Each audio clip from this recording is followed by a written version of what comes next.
ओम नमो भगवते वासुदेवाय। ओम नमो भगवते वासुदेवाय।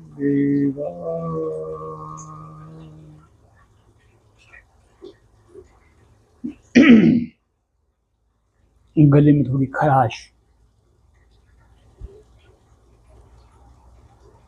भगवान के यश कीर्तन की महिमा और देव ऋषि नारद जी का पूर्व चरित्र, ये इस 5वें अध्याय का शीर्षक है।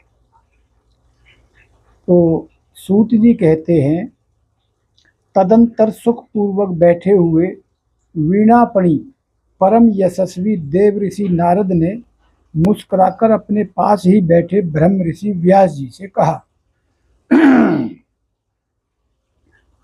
नारद जी ने प्रश्न किया, महाभाग व्यास जी, आपके शरीर एवं मन दोनों ही अपने कर्म एवं चिंतन से संतुष्ट हैं। अवश्य ही आपकी जिज्ञासा तो भली भांति पूर्ण हो गई है, क्योंकि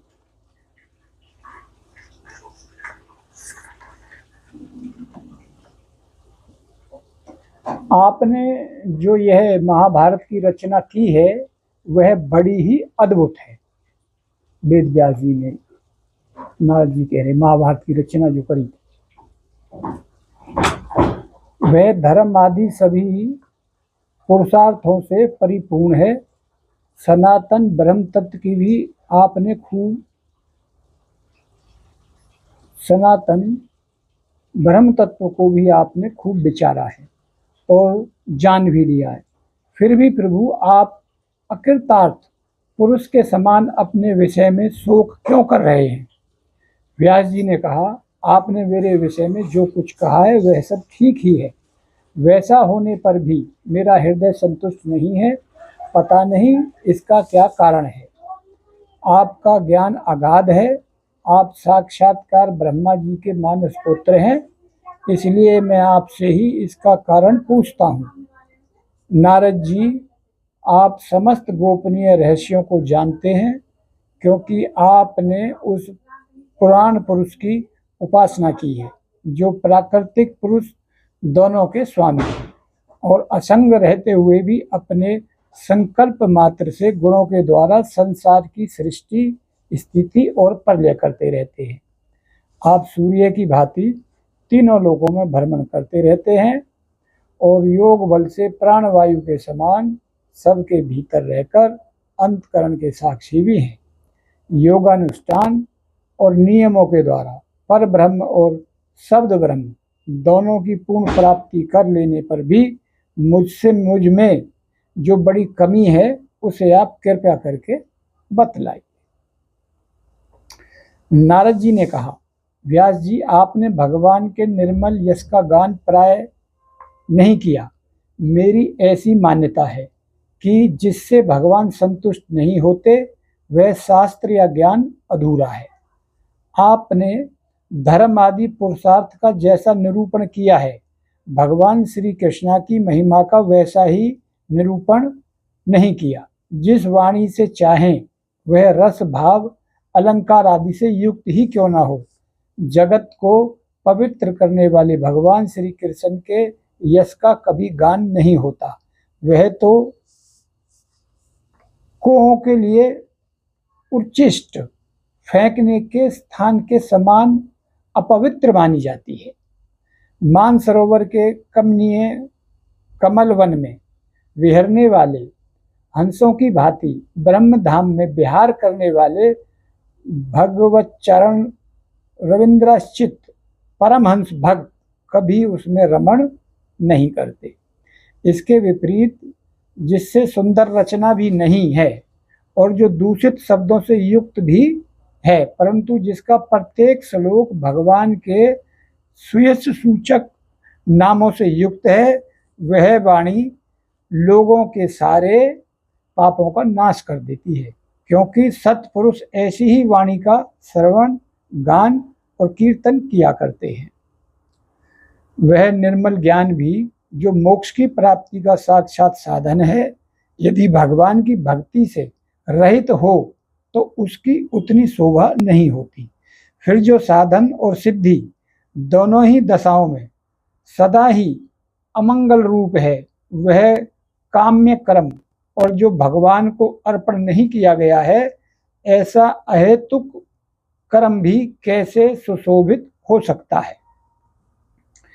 महाभाग व्यास जी, आपकी दृष्टि अमोघ है, आपकी कीर्ति पवित्र है, आप सत्यपरायण एवं दृढ़ व्रत हैं। इसलिए अब आप संपूर्ण जीवों को बंधन से मुक्त करने के लिए समाधि के द्वारा अचिंत्य शक्ति भगवान की लीलाओं का स्मरण कीजिए। जो मनुष्य भगवान की लीला के अतिरिक्त और कुछ कहने की इच्छा करता है, वह उस इच्छा से ही निर्मित उनके नाम और रूप के चक्कर में पड़ जाता है। उसकी बुद्धि भेदभाव से भर जाती है। जैसे हवा के झकोरों से डगमगाती हुई डोंगी को कहीं भी ठहरने का ठौर नहीं मिलता। डगमगाती हुई डोंगी, एक प्रकार की नाव, छोटी नाव। वैसे ही उसकी चंचल बुद्धि कहीं भी स्थिर नहीं हो पाती। संसारी लोग स्वभाव से ही विषयों में फंसे हुए हैं। धर्म के नाम पर अपने उन्हें निंदित सकाम कर्म करने की भी आज्ञा दे दी है। यह बहुत ही उल्टी बात है, क्योंकि मूर्ख लोग आपके वचनों से प्रवोत्त निंदित कर्मों को ही धर्म मानकर यही मुख्य धर्म है ऐसा निश्चय करके उसका निषेध करने वाले वचनों को ठीक नहीं मानते। भगवान अनंत हैं।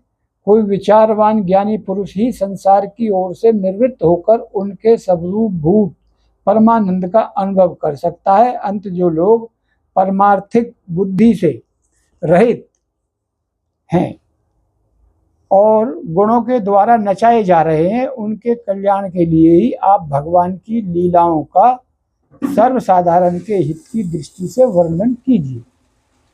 जो मनुष्य अपने धर्म का परित्याग करके भगवान के चरण कमलों का भजन सेवन करता है, भजन परिपक्व हो जाने पर तो बात ही क्या है। यदि इससे पूर्व भी उसका भजन छूट जाए तो क्या कहीं भी उसका कोई अमंगल हो सकता है। परंतु जो भगवान का भजन नहीं करते और केवल सधर्म का पालन करते हैं, उन्हें कौन सा लाभ मिलता है।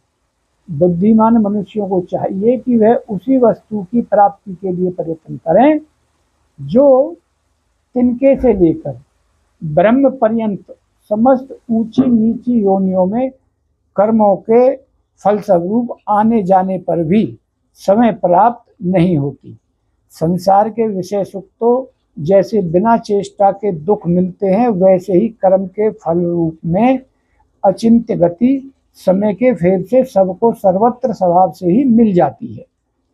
व्यास जी, जो भगवान श्री कृष्ण के चरणाविंद का सेवक है, वह भजन न करने वाले कर्मी मनुष्यों के समान देवता कभी बुरा भाव हो जाने पर भी जन्म मृत्यु में संसार में नहीं आता।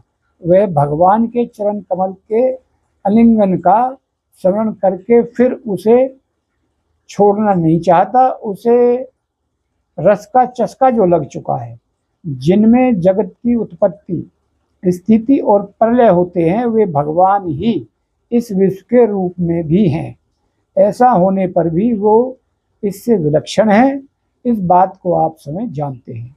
तथापि मैंने आपको संकेत मात्र कर दिया है। व्यास जी, आपकी दृष्टि अमोघ है। आप इस बात को जानिए कि आप पुरुषोत्तम भगवान के कलावतार हैं। आपने अजन्मा होकर भी जगत के कल्याण के लिए जन्म ग्रहण किया है।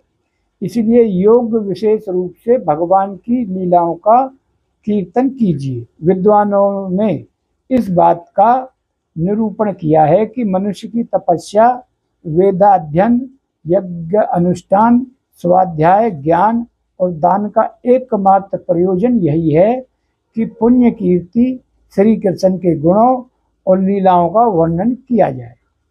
मुने, पिछले कल्प में अपने पूर्व जन्म में मैं वेदवादी ब्राह्मणों की एक दासी का लड़का था। वे योगी वर्षा ऋतु में एक स्थान पर चातुर्मास्य कर रहे थे। बचपन में ही मैं उनकी सेवा में नियुक्त कर दिया गया था। मैं यद्यपि बालक था, फिर भी किसी प्रकार की चंचलता नहीं करता था, जितेंद्रिय था, खेल कूद से दूर रहता था और आज्ञानुसार उनकी सेवा करता था। मैं बोलता भी बहुत कम था। मेरे इस शील स्वभाव को देखकर समदर्शी मुनियों ने मुझे सेवक पर अत्यंत अनुग्रह किया मुझ सेवक पर अत्यंत अनुग्रह किया। उनकी अनुमति प्राप्त करके बर्तनों में लगा हुआ झूठन मैं एक बार खा लिया करता था। इससे मेरे सारे पाप धुल गए। इस प्रकार उनकी सेवा करते करते मेरा हृदय शुद्ध हो गया और वे लोग जैसा भजन पूजन करते थे उसी में मेरी भी रुचि हो गई। प्यारे व्यास जी, उस सत्संग में उन लीलागन परायण महात्माओं के अनुग्रह से मैं प्रतिदिन श्री कृष्ण की मनोहर कथाएं सुना करता। श्रद्धा पूर्वक एक एक पद श्रवण करते करते प्रिय कीर्ति भगवान में मेरी रुचि हो गई। महामुने, जब भगवान में मेरी रुचि हो गई तब उन मनोहर कीर्ति प्रभु में मेरी बुद्धि भी निश्चल हो गई। इस बुद्धि से मैं इस संपूर्ण सत्य और असत रूप जगत को अपने परब्रह्म स्वरूप आत्मा में माया से कल्पित देखने लगा। इस प्रकार शरद और वर्षा, इन दो ऋतुओं में तीनों समय उन महात्मा मुनियों के श्री हरि के निर्मल यश का संकीर्तन किया और मैं प्रेम से प्रत्येक बात सुनता रहा। अब चित्त के रजोगुण और तमोगुण को नाश करने वाली भक्ति का मेरे हृदय में प्रादुर्भाव हो गया। मैं उनका बड़ा ही अनुरागी था, विनयी था। उन लोगों की सेवा से मेरे पाप नष्ट हो चुके थे। मेरे हृदय में श्रद्धा थी, इंद्रियों में संयम था एवं शरीर, वाणी और मन से मैं उनका आज्ञाकारी था। उन दीन तत्ववत्सल महात्माओं ने जाते समय कृपा करके मुझे उस गुह्यतम ज्ञान का उपदेश दिया जिसका उपदेश स्वयं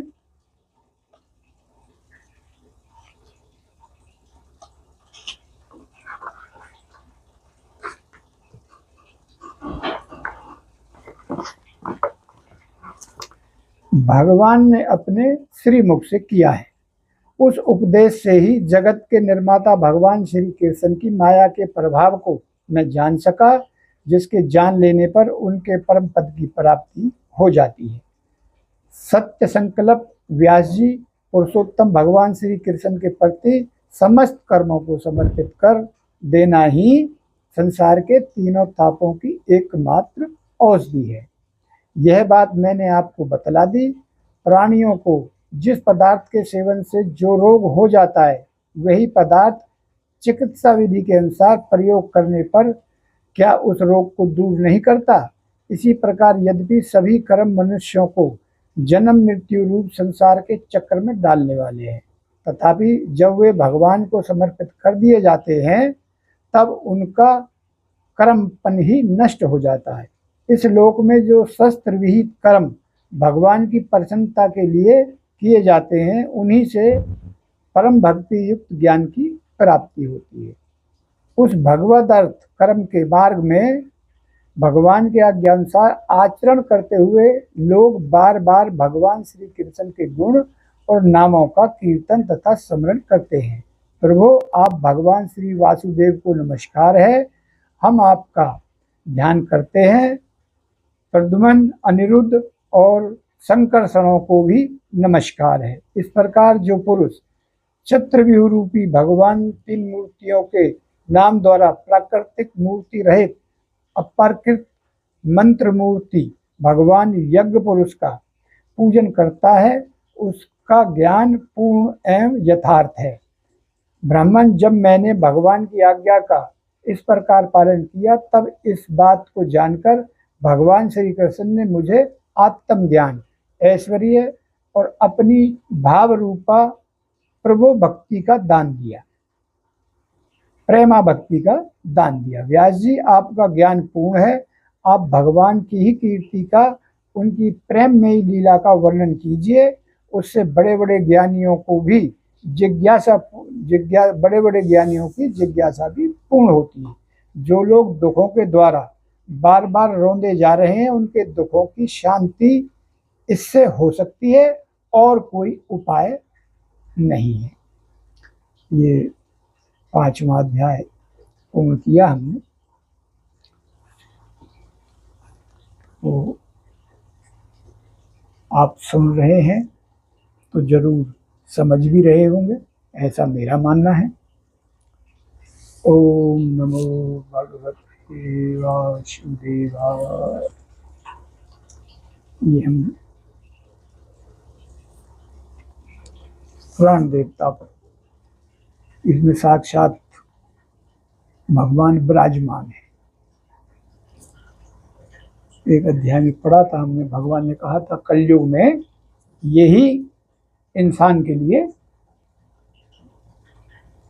भव सागर से पार लगाने वाला, सब दुखों से छुटकारा देने वाला, और जो चाहे जिसकी जो इच्छा वो पूरी करने वाला श्री सुख सुधा सागर भागवत पुराण कथा इसी में है। तो 5वां अध्याय समाप्त हो गया है। 6ठे अध्याय को हम कल करेंगे, लेकिन आपसे कुछ कहना है। करीब 2 साल से अंदर से एक जिज्ञासा है, बहुत तीव्र इच्छा, एक यात्रा पे जाने की है हमारी। और शायद भगवान की कृपा से ऐसा लगता है कि वो इच्छा अब पूर्ण हो जाएगी। सुना तो आपने सबने होगा उसके बारे में, क्योंकि आजकल तो ये युग मोबाइल का युग, हर आदमी सब कुछ जानता है, किसी को कुछ बताने की जरूरत नहीं है। अब मानता कितना है वो अलग बात है, लेकिन ज्ञानी सब हैं। तो नर्मदा परिक्रमा होती है। भारत में एक ऐसी नदी है नर्मदा ही, जिसकी की परिक्रमा होती है, और उस परिक्रमा को पूर्ण करने के कुछ नियम हैं। उन नियमों का हम पालन करेंगे, और शायद नवंबर में हम उस परिक्रमा के लिए, जब नर्मदा की इच्छा हो जाए, बुला ले, तो अवश्य जाएंगे। और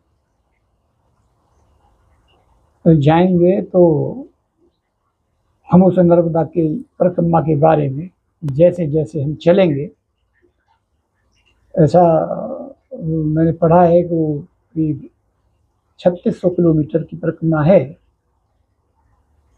और जिसका ऐसा विधान है कि आपको जो है कुछ लेके चलना नहीं है, बस परिक्रमा के लिए चल दे। कुछ लेके चलने का मतलब है कोई जो ना ज़्यादा उसमें आप धन दौलत के भरोसे चलना ही नहीं है, उसके मान में नहीं चलना है। बाकी अपने पहनने के वस्त्र जरूरत के हिसाब से वही रहेंगे साथ, और उस परिक्रमा का वृत्तांत फिर हम आपको जैसे जैसे चलेंगे हम कोशिश करेंगे वीडियो के माध्यम से कि वो पूरा आपको दिखाएं। ऐसी कोशिश करेंगे, ये हमारे दिल की इच्छा है। पूर्ण होगी या नहीं ये वादा नहीं कर सकते, लेकिन कोशिश करेंगे। तो अगले महीने 5 तारीख से उस परिक्रमा को ओमकारेश्वर जी से उठाने का हमारा प्रोग्राम है, और फिर हम कोशिश करेंगे कि भाई हम परिक्रमा में साथ साथ रहें, आप भी हमारे साथ उस परिक्रमा को करें। हमें क्या अनुभव होते हैं वो सब लाइव चलता रहेगा और आप भी जो है ना तन से नहीं मन से उस परिक्रमा में जुड़ने की कोशिश करिएगा। बाकी ये इच्छा थी, ये शुरू करने का प्रोग्राम है, हम छोटी छोटी अपनी तैयारी में जाने के लिए लगे हुए हैं, तो कराएंगे एक यात्रा। हम भी देखेंगे कि क्या लेके आते हैं वहां से, ऐसी दिल की इच्छा है। नमस्कार।